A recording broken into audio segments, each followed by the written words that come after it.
Oi oi, I'm back again, Roger Retro Gamer. Hope you're all well. This is the SEGA Master System collection of mine, and now I'm on the games, starting with the letter C. So firstly, California Games. A little selection of skateboarding, half pipe, surfing, BMX, this, that and the other. I didn't really take to this back in the day on other consoles. As far as I'm aware, it held up pretty well on the Master System. Again, it's one I played on the Master System, probably about 10 minutes worth before putting it in the collection when I first got it. So I look forward to giving it a go, you know. Then we go. I think, don't hold me to this, but I think this might have been a console exclusive. Might have been on certain other ones, but definitely Mega Drive, NES, SNES. I don't know if it was released on others, but California Games, I would think it is. But it looks like they updated the graphics quite considerably. I'm certainly willing to give it a good blast. I know I had a quick try on it years ago when I got it, but be interesting to see how it fares. California Games 2. Now this is a great little game. Captain Silver. Really worth playing and getting. Love me platformers. Adventure game, adventure platformer. Looks pretty good, and it plays pretty well as well. A lot of these games have such addictive music. A lot of them have absolutely terrible music. So, casino games. Never played it, apart from the quick 2 minutes to make sure the cartridge fires up. But I guess it's half decent. It's got poker, blackjack, slot machines, pinball. Looks pretty decent, but for me, nothing will beat good old solitaire on the computer back in the days at school. Sort of around the 94, 95 era, you know, bit of solitaire. Casino games. Now it divides opinion, but Castle of Illusion, I see it for what it is. It's a bloody brilliant Master System game. A lot of people say it beats the Mega Drive one, moves along at a better pace. It's just its art style is better, but I've got the nostalgia for the Mega Drive version, whereas I haven't for this. But it is still up there. It is a good 9 out of 10 title for me, definitely. The music, the playability, the art style, absolutely top notch. SEGA at its best. Castle of Illusion, starring Mickey Mouse. Mickey Mouse. This was pretty decent as far as 8-bit footballers go. Champions of Europe. There we go. The official football game of the UEFA 92. It was actually a decent little game.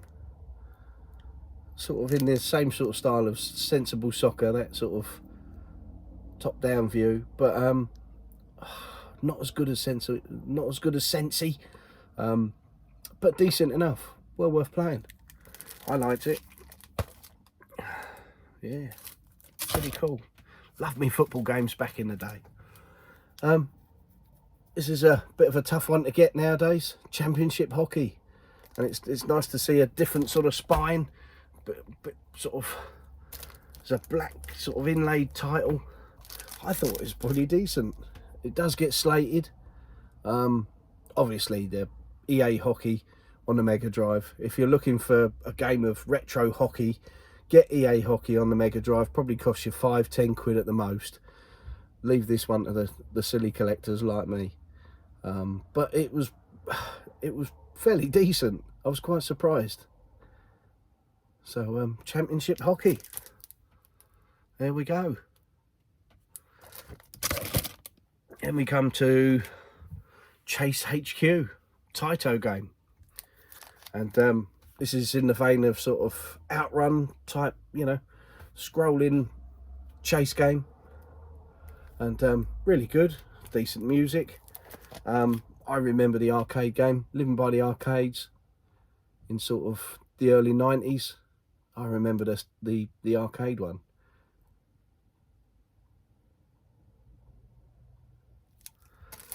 I'm told this holds up pretty well as an 8-bit conversion, so looking forward to playing that. Again, platformers. SEGA, the 8-bit, 16-bit, oh, love it, absolutely love it. And Cheese Catastrophe, starring Speedy Gonzales. Brilliant box art, look at that. It's the sort of game you'd pester your mum and dad over until they buckle and they bought it for you back in the day. 12 levels. God, I think this was quite late in the Master System. Yeah, 95. Bloody hell. Quite late in the life cycle of the Master System. I think it can be a bit more expensive to get, but Choplifter, a SEGA classic. The Mega cartridge. Oh yeah. Great little game that. Sorry about these baggies. My collection's up in the loft, so it's got to be done. Just preserves them well. Stops them getting all dust on them when I'm having a bit of a room Tetris and putting a new unit up and chopping wood and mucking about up here. Stops that layer of wood dust getting all over them. Chuck Rock. I remember this from playing it on the Game Gear and the Mega Drive. Great little game. A real sort of thinking man's platformer, if you like. Well, I thought it was anyway. Some quite tricky bits in it. It's not a fast-paced game, but it was great fun, great humour. Wacky old character, old Chuck. Hopefully you can see the screens. Pretty decent game. It's a classic. And we've got Chuck Rock 2, Son of Chuck. This was pretty decent. Not a bad little game at all. I still prefer the original.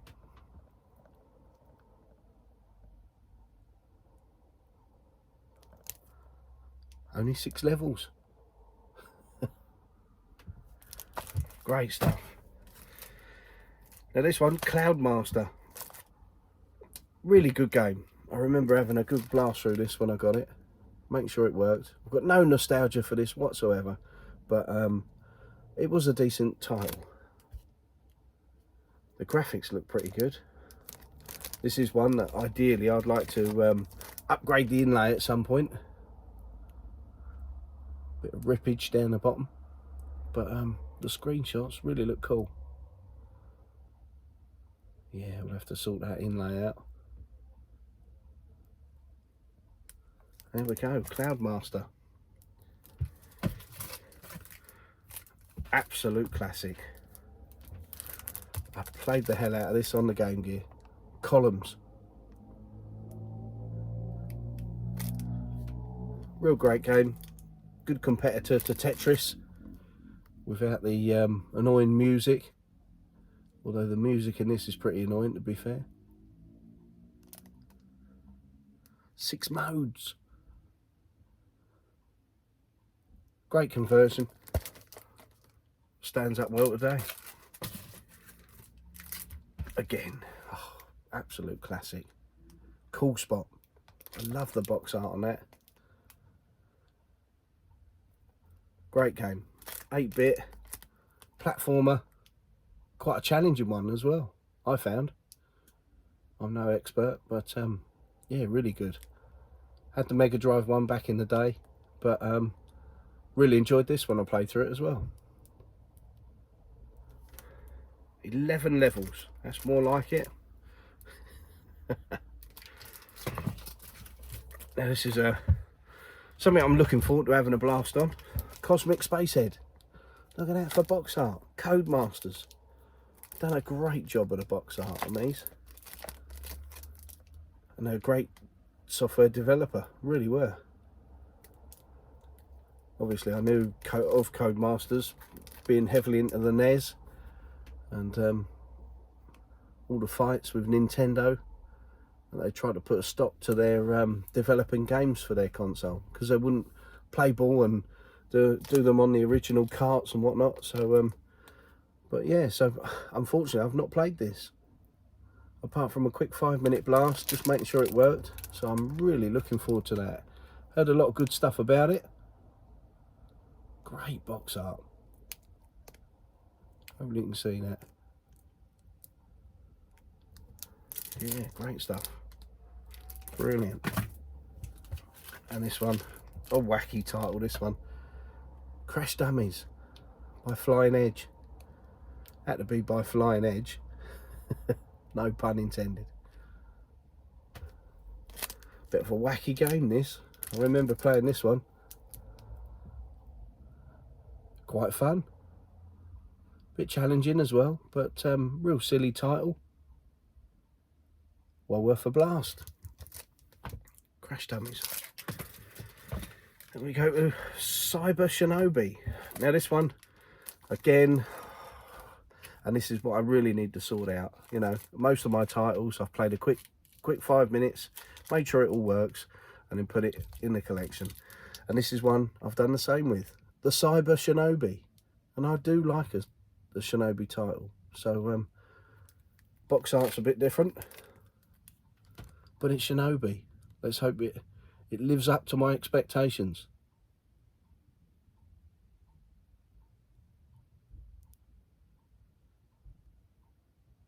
Looking good.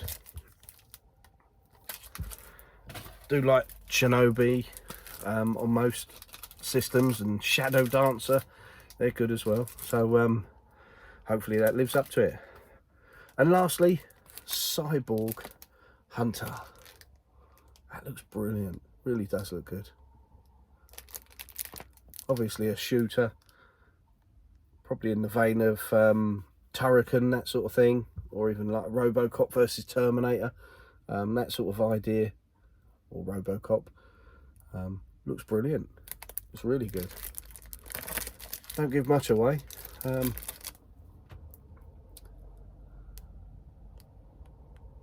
Again, I've only played that a couple of minutes, making sure it worked back in the day. So looking forward to giving that a blast. So there we go. That's the C's. Thanks for watching. Let me know if you've experienced the games, what you think of them, what to look out for, maybe what to play first. And I'll catch up with you soon. Thanks a lot. Take it easy.